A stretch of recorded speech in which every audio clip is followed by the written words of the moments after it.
মাননীয় প্রধানমন্ত্রীর এই সভা আমাদের কর্মী, সমর্থক, ভোটার সবাইকে উৎসাহিত করবে। আর মমতা বন্দ্যোপাধ্যায়ের এই যে মহিলা বিরোধী, যুব বিরোধী, চাকরি খাওয়া সরকার, চোর সরকার, দুর্নীতিগ্রস্ত সরকার, এই দুর্নীতিগ্রস্ত সরকার শুধু তাই নয়, হিন্দুদের অপমানকারী সরকার, উদ্বাস্তুদের বিরোধী সরকার, এই সরকারকে উৎখাত করে ফেলার কাজ বাংলার মানুষ করবে এবং তার নেতৃত্বে নরেন্দ্র মোদী। ধনজি ভাগবত রাষ্ট্রীয় স্বয়ংসেবক সংঘের পূজনীয় সরসংঘ চালক, এই বিষয়ে যা বলার রাষ্ট্রীয় স্বয়ংসেবক সংঘ বলতে পারবে। আমি বিজেপির নেতা হিসেবে বিজেপির ব্যাপারটা আমি বলতে পারবো। মাননীয় প্রধানমন্ত্রীর এই তাহেরপুর নেতাজি পার্কের মাঠে আসা গোটা এই যে নবদ্বীপ এলাকা সহ গোটা পশ্চিমবঙ্গের একটা বিস্তীর্ণ অঞ্চলে মাননীয় প্রধানমন্ত্রীর এই সভা আমাদের কর্মী, সমর্থক, ভোটার সবাইকে উৎসাহিত করবে। আর মমতা বন্দ্যোপাধ্যায়ের এই যে মহিলা বিরোধী, যুব বিরোধী, চাকরি খাওয়া সরকার, চোর সরকার, দুর্নীতিগ্রস্ত সরকার, এই দুর্নীতিগ্রস্ত সরকার শুধু তাই নয়, হিন্দুদের অপমানকারী সরকার, উদ্বাস্তুদের বিরোধী সরকার, এই সরকারকে উৎখাত করে ফেলার কাজ বাংলার মানুষ করবে এবং তার নেতৃত্বে নরেন্দ্র মোদী। আজকে তৃণমূল থেকে একাধিক কর্মী, সংগঠক তারা অসীম বিশ্বাসের হাত ধরে বিজেপিতে যোগদান করেছে। আগামী দিনে আরো করবে, সময় আসতে দিন না। তৃণমূলের ওই ফুটো নৌকায় আর কেউ থাকতে চাইছে না। তৃণমূল ফুটো হয়ে গেছে, চিন্তার কিচ্ছু নেই। আমাদের পার্টি যারা আসছে তারা সবাইকে স্বাগত, তাদেরকে পার্টির নিয়ম নীতি মেনে কাজ করতে হবে।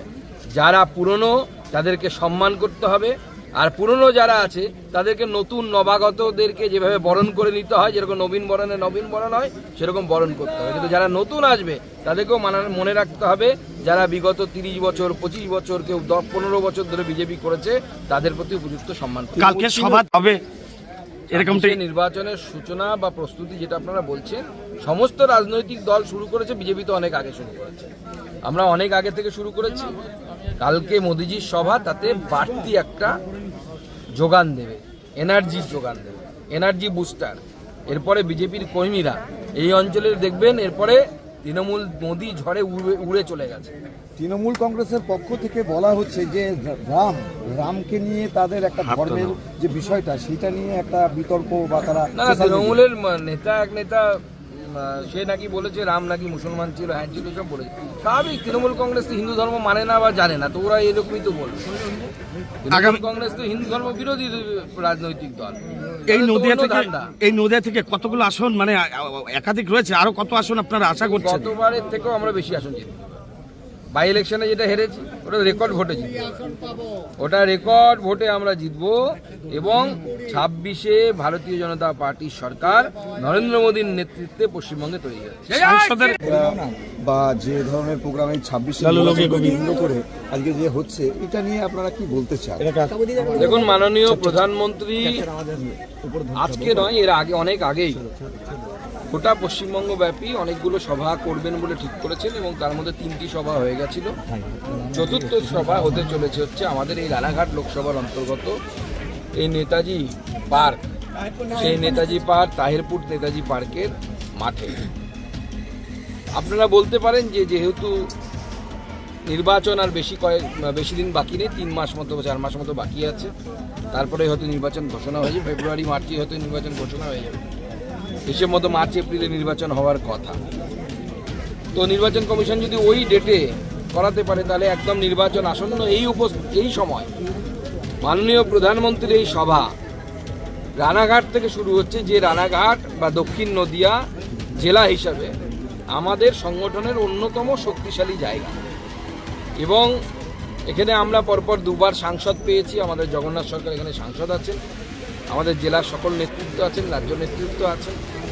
তো আমরা মাননীয় প্রধানমন্ত্রীর এই সভা আমাদেরকে উদ্বুদ্ধ করবে এবং গোটা পশ্চিমবঙ্গ ব্যাপী এর একটা যে উৎসাহ বা উদ্দীপনা, সেই ওয়েভ বা তরঙ্গ যাবে। শুধু তাই নয়, মাননীয় প্রধানমন্ত্রী 2টো প্রোগ্রাম করবেন কালকে। একটি সরকারি প্রোগ্রাম, সেই সরকারি প্রোগ্রামে বড়জাগুলি থেকে বারাসত পর্যন্ত এই রাস্তা প্রায় 2 দশক ধরে আটকে আছে। আপনারা জানেন এটা ছিল হচ্ছে সেই অটলজি শুরু করেছিল কোয়াড্রিল্যাটারাল, সোনালী চতুর্ভুজ, সেই সোনালী চতুর্ভুজের অংশ।